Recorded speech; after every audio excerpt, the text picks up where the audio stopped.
Hi, this is Janaki. Today నేను మీతో కొన్ని విషయాల గురించి చర్చిద్దాం అనుకుంటున్నాను.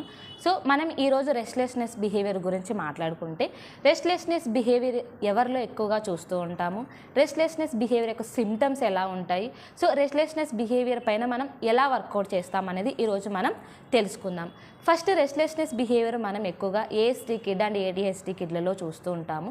సో దీనికి కారణం వచ్చేసి మెయిన్గా వాళ్ళకి ఎక్కువగా ఓవర్ హైపర్నెస్ ఉండడం కానీ, లేదంటే ఎనర్జీ లెవెల్స్ ఎక్కువగా ఉండడం కానీ, అండ్ ఎక్కువగా సెన్సరీ ఇష్యూస్ ఎక్కువ ఉండడం వల్ల ఈ రెస్ట్లెస్నెస్ బిహేవియర్ మనం ఎక్కువగా చూస్తూ ఉంటాం. సో ఈ రెస్ట్లెస్నెస్ బిహేవియర్ సిమ్టమ్స్ ఎలా ఉంటాయి? ఒక కిడ్ని మనం అబ్జర్వ్ చేసినట్లయితే ఆ కిడ్ కంటిన్యూస్గా హెడ్ రొటేట్ చేస్తూ ఉండడం, హై మూమెంట్స్ ఇస్తూ ఉండడం, అండ్ హ్యాండ్ ఫ్లాప్ చేస్తుండడం, హ్యాండ్ ప్రెస్సింగ్ చేస్తుండడం, ఈవెన్ తను కూర్చున్నా కూడా హ్యాండ్ ప్రెస్సింగ్స్ చేస్తూ ఉండడం, అండ్ లెగ్స్ కూడా కంటిన్యూస్గా మూవ్ చేస్తూ ఉండడం, ఒక చోట ప్రాపర్గా స్టాండ్ చేయకపోవడం, ఇలాంటి సిమ్టమ్స్ మనం ఎక్కువగా చూస్తూ ఉంటాం. సో మనం ఈ రెస్ట్లెస్నెస్ సిమ్టమ్స్ని మనం ఎలా వర్కౌట్ చేయొచ్చు, ఎలా తగ్గించవచ్చు? సో మెయిన్గా మనం ఆక్యుపేషనల్ థెరపీలో చూసుకున్నట్లయితే ఫస్ట్ ఆఫ్ ఆల్ మనం హైపర్నెస్ని రెడ్యూస్ చేయాలి, అండ్ ఎనర్జీ లెవెల్స్ని రెడ్యూస్ చేయాలి.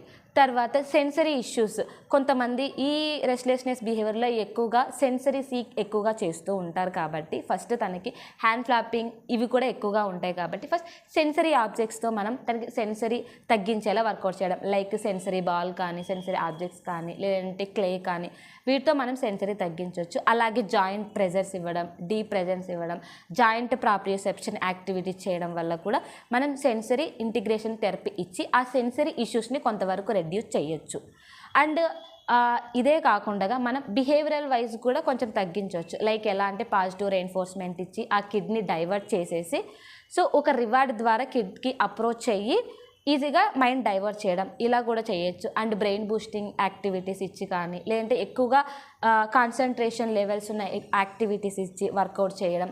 వీళ్ళలో ఎక్కువగా ఫోకస్ అనేది చాలా తక్కువగా ఉంటుంది, ఎందుకంటే వీళ్ళు ప్రతిదీ ఏదో ఒకటి చేయాలి అని చూడడం, అంటే దిక్కులు చూస్తూ ఉండడం, అంటే ఇది ఈవెన్ తను కూర్చున్నా కూడా ఏదో ఒకటి చేయాలి, ఏదో ఒకటి టచ్ చేయాలి, హోల్డ్ చేయడం, ఇలా చూస్తూ ఉంటారు కాబట్టి వీళ్ళలో ఫోకస్ అనేది సరిగ్గా ఉండదు. కాబట్టి ఫోకస్ లెవెల్ని ఎక్కువగా పెంచడం వల్ల కూడా మనం కొంతవరకు ఈ రెస్ట్లెస్నెస్ బిహేవియర్ని తగ్గించవచ్చు. ఈ విధంగా రెస్ట్లెస్నెస్ బిహేవియర్ కానీ, ఆటిజం కానీ, ఏడిహెచ్డి కిడ్స్తో ఇంట్లో సఫర్ అవుతూ ఉంటే, ఎక్కడికి వెళ్ళాలో తెలియక సఫర్ అవుతూ ఉంటే, ప్లీజ్ మా లీవ్ వెల్ రీహాబిలిటేషన్ నెట్వర్క్ ఎప్పుడూ అందుబాటులో ఉంటుంది. ప్లీజ్ కనెక్ట్ అవ్వండి. Thank you.